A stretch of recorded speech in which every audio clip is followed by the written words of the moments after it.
It's your girl Morgan. Welcome to the Get Real podcast. In case you're new here, this is the podcast where we talk about everything.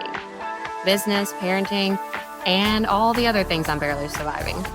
We pick the brains of professionals, hear inspirational stories, and get advice from friends. Literally, this is your everything podcast, and I'm so glad you're here. If you haven't already, go ahead and subscribe so that you can stay tuned for all the episodes and never miss a beat. All right, let's dive in. Welcome back to Get Real with Morgan. I'm so glad that you are here. So glad you are starting your week off with me. Or if you're catching this at the end of the week, I hope you're doing well. Hope you've made it through this week. But either way, I'm just glad that you're here. Glad you're listening in. So I have been doing some research. Psychology has always interested me, the way that the mind works, understanding why we do the things that we do, all of that has always just been so intriguing to me.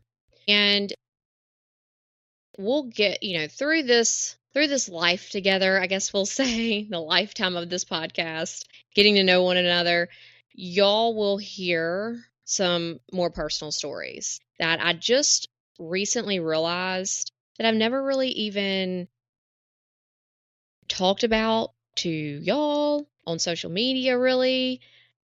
And today in church, I like to record these on Sunday. Today in church, the message was all about boasting about your weaknesses. I know that sounds strange, but pretty much what I took away from it was using your past experiences, as dark as they are, as hard as they were to get through, using those moments as your testimony, boasting about your weaknesses and glorifying God, showing how you made it out, how He helped you make it out. And that just really stuck with me, along with what really sparked this conversation that we're about to have. I was reading a book called The Body Keeps the Score, and I'm going to butcher the author's name. I just know I'm going to. So I did write it down just so I would have it right here in front of me. It's Bessel van der Kolk. I'm sure I am 1,000% positive that I butchered that poor man's name. But here we are. If you're going to go look it up, just look it up by the title of the book, The Body Keeps the Score. And in this book, it's talking about PTSD and the way the brain works, the early stages of diagnosing it, the studies that they've done, the tests that they run, looking at actual chemicals in the brain, watching the brain light up when they're talking about certain situations and events that would trigger an episode. And the author said something, and he had learned this from one of his teachers before, but it stuck with me, and I had to immediately write it down because I knew I had to talk about this one day. The greatest source of our suffering are the lies we tell ourselves. That just struck me to the core because I've done this before. We oftentimes allow ourselves to stay in certain situations, in certain places, because we're scared to admit that we failed. We're scared to start over. We stay in these places longer than we're intended to. And the whole time we are subconsciously creating lies. We're creating excuses. We're minimizing things that are big things. We are convincing ourselves why we should stay there. Whether it's an actual place, whether it's a relationship, it's all the same. Because no one wants to admit that they have to start over. No one wants to admit that they failed or that what they planned didn't work. It may be that we tell ourselves things are going to get better. Maybe it's a relationship with a spouse. Maybe you're convincing yourself that your spouse is going to change, that they're going to stop self-destructing, that they're going to stop hurting themselves, that they're going to stop hurting you. Maybe the relationship is with a boss. Maybe you're convincing yourself that you're finally going to get that raise that you were promised, or you're going to get the recognition for a project you completed.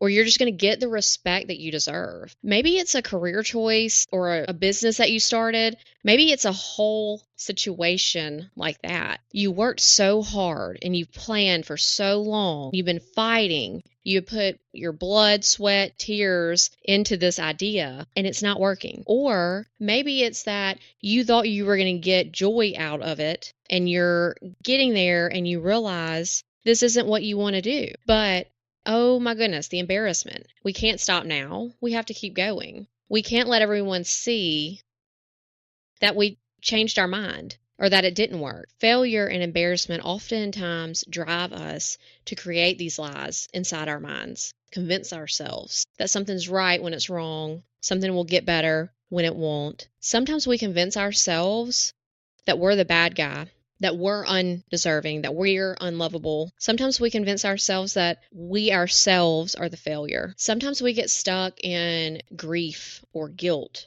We blame ourselves for certain events that have happened. We blame ourselves for doing something that caused an event, or maybe we didn't do something and the event happened anyways. And we tell ourselves, if I had just been there, things would be different. If I had just done this, things would be different.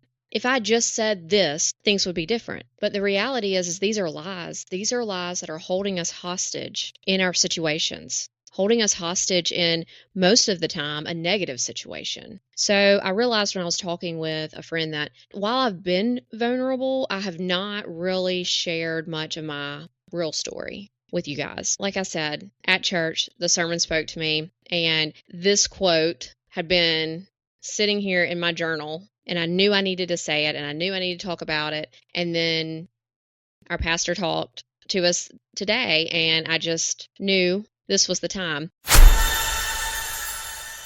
Okay, so here's the deal. This podcast, it's for all of us. It's for all of us to learn from one another. So I want to know, what do you want to know? What topics do you want to hear? What guests would you like to hear from? What do you want to learn next? Head over to morgancharleigh.com and drop me a line. Fill out the little form. And I promise I'll do my best to cover that topic or find that person that can. And remember, you can catch us here every week. Be sure to hit the little subscribe button so you never miss a beat. I grew up in a divorced family. I grew up in a split house. And all I wanted was to do better than that. If you grew up with a divorced family, if you're currently divorced, you have a divided home now, or you're on the verge of it and you're like me, I never wanted my kids to grow up in a split household. I never wanted them to see mom and dad not together. I had this vision that I think a lot of young people have. You have this vision of this family. I had this vision of the White House and the black shutters, the wraparound porch, all the kids running in and out of the house. Maybe they're playing basketball in the driveway or pool in the game room. They've got friends over all the time. I'm cooking in the kitchen with the big island bar where everybody can sit. They're running up grabbing snacks off the counter, and I'm hollering out to the kids, who's staying for dinner, so I know how many plates to fix. I always wanted my house to be the hangout house, the house that was never quiet, that was always full of friends and family, having gatherings. I had this dream of a family.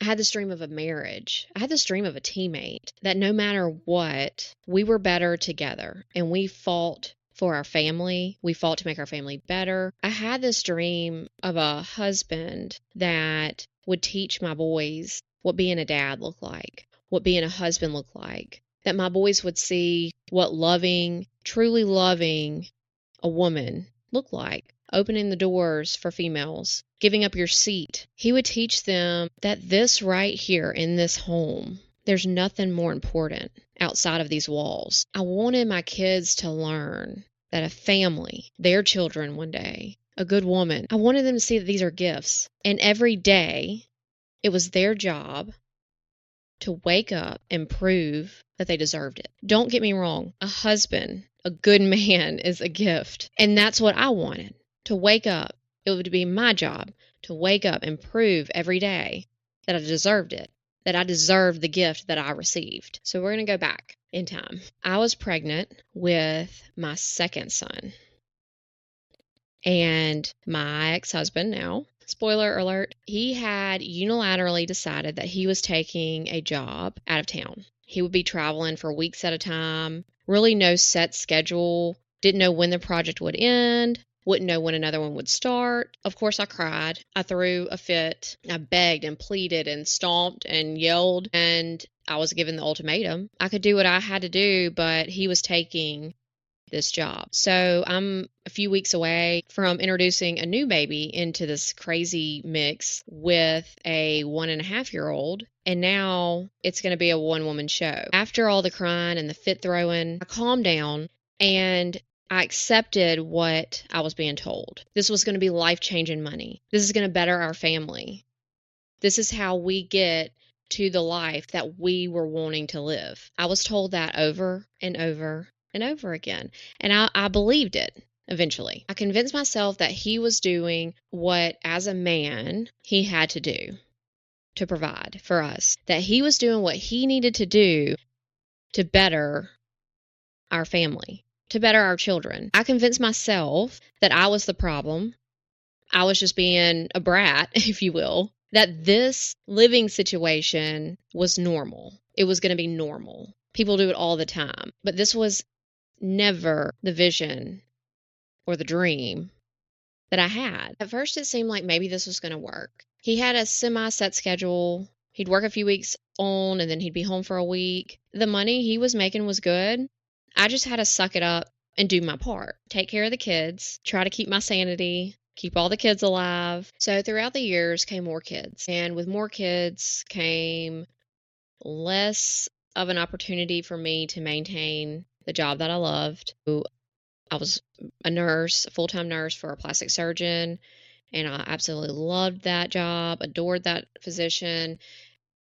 And with so many kids, so young, it's so hard to do it all by yourself. So I had to quit that job. And then it turned into me really just trying to find any way to make an income and raise these babies, keep them healthy, do doctor's appointments, because, if one got sick, the next would get sick, and then the next, and here we are on a roll. And I never felt like we were getting any closer to that dream that I thought we both had. We'll talk about addiction one day. That's not what this conversation is about, but addiction ruins lives, it ruins families, and we know that. Gambling addiction, sex addiction, alcohol addiction, all the things, they played a part. The life-changing money never came, or at least it never came back home. Then there were the women. You feel so small when even his friends can't stand to watch it anymore, and they're the ones telling you what's going on. So years of struggling, fighting, isolation, but I couldn't fail. I had to stay. I could fix it. I could fix it. I could fix him. I could fix this family. I could fix everything. I had to. I couldn't fail my children. I said they would not have divorced parents. I wanted them to grow up in the White House with the black shutters, with the basketball goal, mom and dad at home every night. But that's not what I had. That's not what I was giving them. That's not reality. Because reality was, I was at home with 4 babies, literally selling shampoo online, trying to make any kind of money. My home was $23,000 behind in mortgage payments. Nobody ever said thank you to COVID, I don't think, except for me, because that was almost 2 years of house payments because of COVID. I was able to maintain my home. In Vander Kolk's book, The Body Keeps the Score, he mentions something called grounding and literally references feeling your butt in your chair, being grounded in reality, feeling here. I will never forget that day for me. My home was $23,000 behind in mortgage payments. I had just received the first foreclosure letter. He had just come home from a job. He may have been there for a few weeks. It might have been a few days. Every time was different. He had come home between jobs and we went to the grocery store. And of course, painting the perfect picture, the happy couple going through the grocery store, happily strolling, filling up the grocery cart while the kids were playing with grandma at her house for a few hours. And we've loaded up the grocery cart. It's full and we had to check out. My heart kind of stopped for a second. I was waiting to see what was going to happen. The cashier's swiping the groceries and I'm watching the dollar amount on the screen. And she swipes the last item and looks up for payment. And he looks at me and he motions like for me to pay. So I pulled out a gold card and handed it to the cashier and we leave. And we're strolling to the car in the parking lot. And he asked me, "What card was that you used?" And I quietly said, "It's an EBT card." And he's still walking, not missing a beat, not concerned or anything about what had just happened, but no two people's experiences are the same. And he says, "Oh, what's that?" And I stopped strolling the cart in the middle of the parking lot. And I looked down and I looked back up and I said, "It's food stamps." This next moment was my grounding moment. It was like waking up from years of mental manipulation, those lies that we were talking about, that you convince yourself of, years of this doom cycle of survival mode. This next moment is what snapped me back into reality. When I told him it was food stamps, his response was, "I'm so proud of you." And he hugged me. "I'm so proud of you." That's what you say when somebody accomplishes something. That's what you say when they meet a milestone in their life, when they've done something so good. And you say, "I'm so proud of you." And you hug them. He was proud of this moment. We were losing our house. Our marriage was tainted, at the least. We were broken and broke and on food stamps. And proud was the word that was used. I knew then I couldn't fix this. This was bigger than me. And this is the part where they tell you nobody changes until they're ready to change. You can't change anybody. I laid down any feelings of embarrassment that I thought would come. I gave up any thoughts of the guilt I would feel if I was the reason that my kids ended up with a split home. The word failure in that moment wasn't something that I had done, but it was something that I could do. Because the reality is, the truth is, I hadn't failed. He had failed us, but I had not failed yet. Would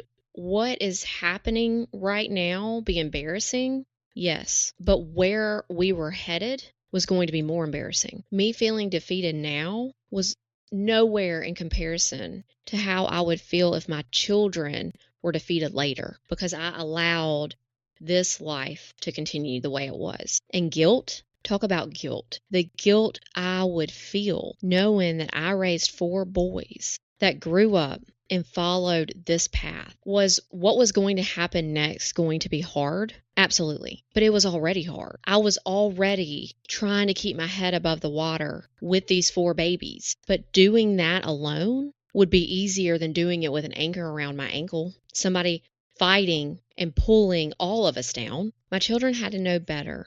In order for them to know better, they had to see better. And they deserved better. And it took me a long time of fighting those lies before I could admit it, but I deserved better. Undoing the things that we have convinced ourselves of when we had been told so many times and we had made it factual in our own minds. No one will love you like I love you. You only care about money. You're just a gold digger. The love bombing and the gaslighting and the narcissistic hold. It's hard. It was hard. And it's still a battle that I fight today. And it's been years and years. For me, it took something more than myself. It took something bigger than myself to finally snap out of it. I'm a tough girl. I could live with the mean things. I could be all of those things. That's fine. I could be unlovable. I could be materialistic. But what I couldn't be was a bad mom. I hadn't failed yet, but I could. Letting my children go hungry, losing their home, allowing them to grow up thinking this is okay, that this is what love looks like, this is what family looks like, that this is what being a father looks like, this is how you are supposed to provide for the ones that you love most. Me letting them know that this is okay, that would have been my failure. Changing your circumstances, knowing when to let go, knowing when it's time to change, realizing it's bad now, but it could get so much worse. It's not failing. This is what winning looks like. Winning is not in a straight line. It's going to get worse before it gets better. But staying in the same place, doing the same thing over and over and over again, expecting different results, is insanity. That is not just a quote you saw on Instagram. Ramming yourself into the brick wall again and again and again, man, stop. Back up. Go around. It might take you longer. You might feel like you're at a setback. You might have to start over. But getting to the destination is the key to winning, whatever your destination may be. So take a look in the mirror. Put down your lies. You were made for more. You deserve more. And whoever's watching you deserves to know that they can aim for more and they can win too. This is a long game. This life is a marathon. It is not a sprint. Your score isn't called in until you see Jesus' face. So when you feel like there's no way to start over,